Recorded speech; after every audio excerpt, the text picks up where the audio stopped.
Our next speaker believes that yoga is the best solution to individual, social, and international problems as it deals with the mind. I feel highly honored to welcome our eminent speaker, Padma Shri Bharat Bhushan Ji, who was awarded Padma Shri Award by the President of India for his contribution to yoga. In 1971, he founded a yoga center, Mokshayatan International Yoga Ashram, at the age of 20. He has worked with the Indian Armed Forces, industry, scientists, schools, colleges, and people of different religious faiths. He has been honored with Awadh Samman, Lifetime Achievement Award by Zee News and Uttar Pradesh government, and Lifetime Achievement Award for significant contribution to healthcare profession given by All India Institute of Medical Sciences and Ayush Ministry of Health. He is involved in yoga campaign called Jago Bharat Dhyan Yoga Andolan in collaboration with Zee Network. He initiated the first International Yoga Festival at Rishikesh and a campaign to preserve traditional form of yoga by using the traditional name Bharat Yoga and teaching traditional styles of yoga through the school of Mokshayatan International Yoga Ashram. So ladies and gentlemen, please welcome Padma Shri Bharat Bhushan Ji.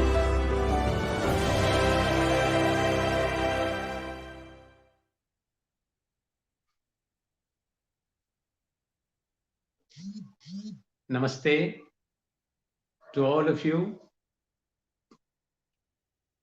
at this very special congregation being organized by United Consciousness to celebrate UN International Day of Happiness.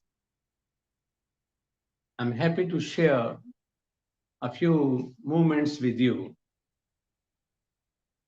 When I think of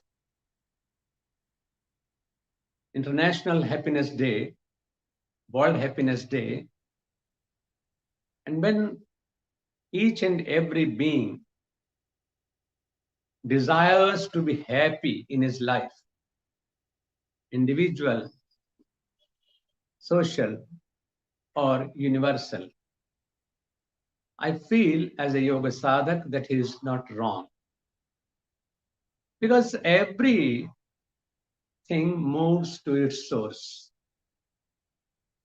And the source reflects in its existence.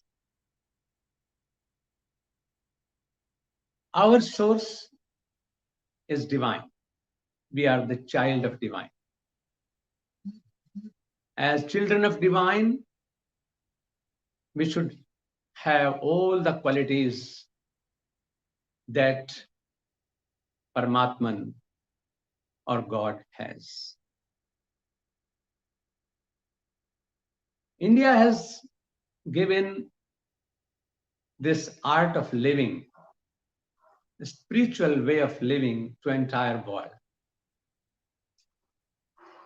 And here, divine is defined as Raso Vaisa.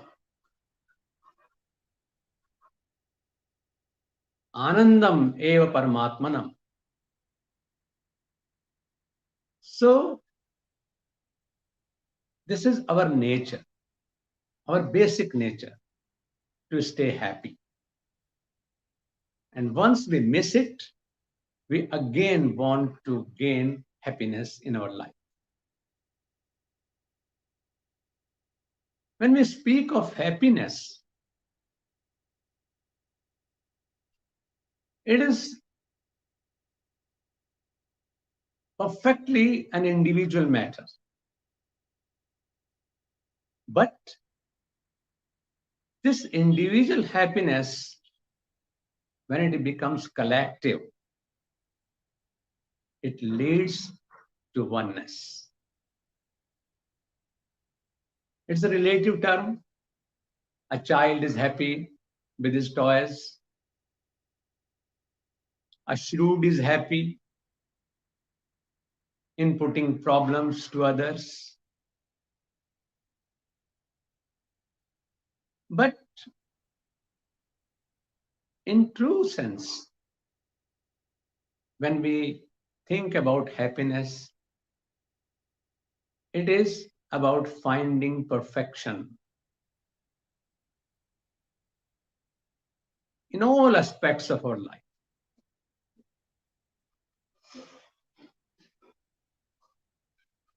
As it is a relative term,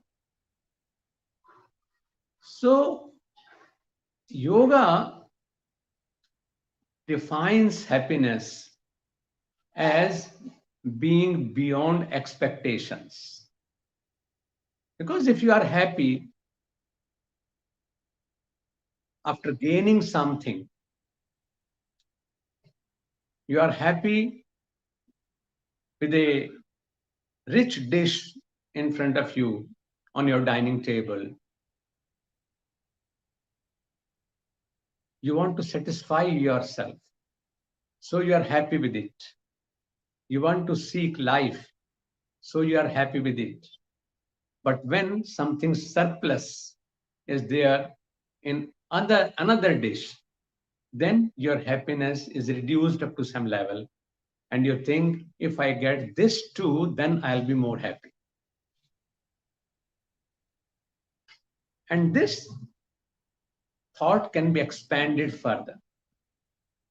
So whenever there is expectation and you satisfy that expectation, you feel happy.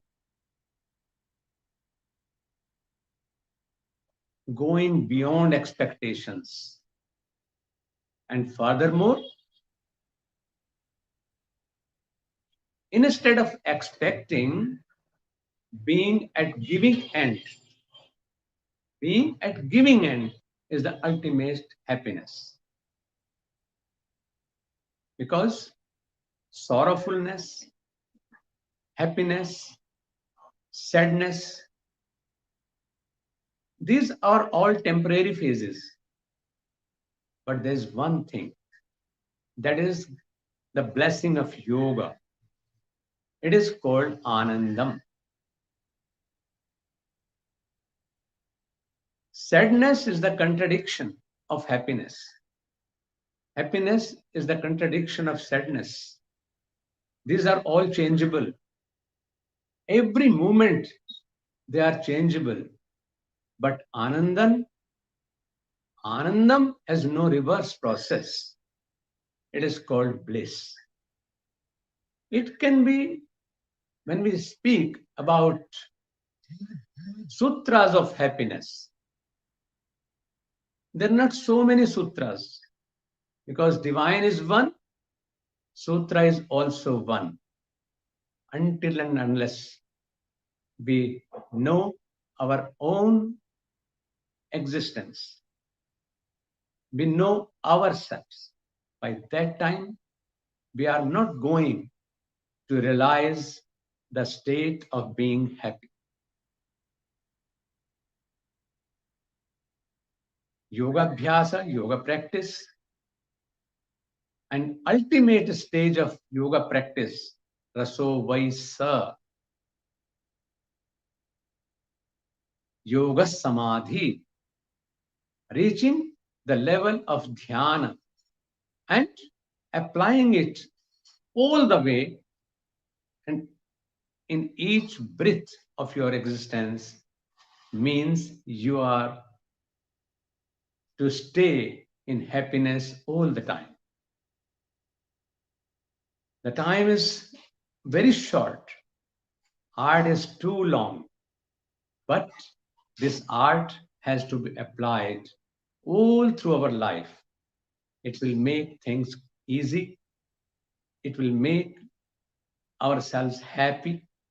And sharing is increasing happiness. We have to realize ourselves. We have to apply meditation into our individual life, then in our social life, and finally we'll realize that there is Anandam, Anandam, and Anandam all around us. Within us, outside us, and all around us.